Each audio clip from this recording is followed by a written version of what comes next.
Haiพ่อหรือnhung chưa rơ Paragon Scholarship Exam ហ្នឹងគឺដោយសារ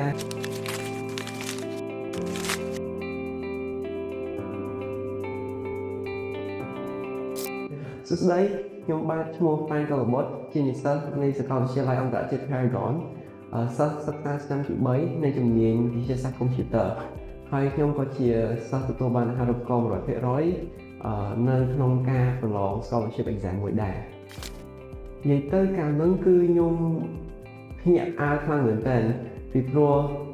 ខ្ញុំអត់បាន expect ថាខ្ញុំទទួលបានអាហារូបករណ៍ខ្ពស់ដល់ថ្នាក់ហ្នឹងទេហើយផលដែលខ្ញុំជ្រើសរើស Paragon Scholarship Exam ហ្នឹងគឺដោយសារវាជាតេស្តសមត្ថភាពរបស់ខ្ញុំមួយដែរដែលបញ្ជាក់ថាខ្ញុំជាសិស្សសមស្របនឹងរៀននៅសាកលវិទ្យាល័យហ្នឹង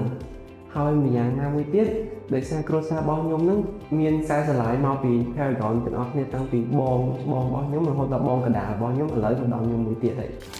បបពីសោក្នុងការប្រឡង Scholarship Exam ហ្នឹងគឺនិយាយទៅពិបាកខ្លាំងហើយក៏ភ័យដែរប៉ុន្តែនៅពេលខ្ញុំនិយាយពិបាកហ្នឹងមិនមែនមានន័យថាលំហាត់សិស្សពូកែទេគឺគ្រាន់តែយើងត្រូវការគិតច្រើនហើយនៅពេលដែលខ្ញុំនិយាយថាភ័យហ្នឹងគឺនៅពេលដែលយើងជ្រើសរើសឬក៏យើងធ្វើចម្លើយខុស3គឺគេដកពិន្ទុយើង1ដូច្នេះនៅពេលដែលសំណួរខ្លះដែលខ្ញុំអត់ទៅច្បាស់ចឹងទៅគួរតែរំលងដោយសារការប្រឡងហ្នឹងគឺជាការប្រឡងអនឡាញខ្ញុំ recommend ឲ្យរកទីកន្លែងណាដែលមានអ៊ីនធឺណិតខ្លាំងអត់ងាយដាច់ហើយក៏រកកន្លែងដែលមានកន្លែងសាកថ្មទូរស័ព្ទឬក៏កុំព្យូទ័របានដែរហើយក៏រកកន្លែងណាមួយដែលស្ងៀមស្ងាត់អត់មានអ្នកគេរំខានដើម្បីយើងផ្ដោតអារម្មណ៍ទៅលើការប្រឡងរបស់យើងទាំងស្រុងសម្រាប់អ្វីដែលត្រូវត្រៀមគឺដូចជាមុខវិជ្ជាគណិតវិទ្យាឬក៏តក្កវិទ្យាហ្នឹងគឺភាគច្រើនគឺខ្ញុំ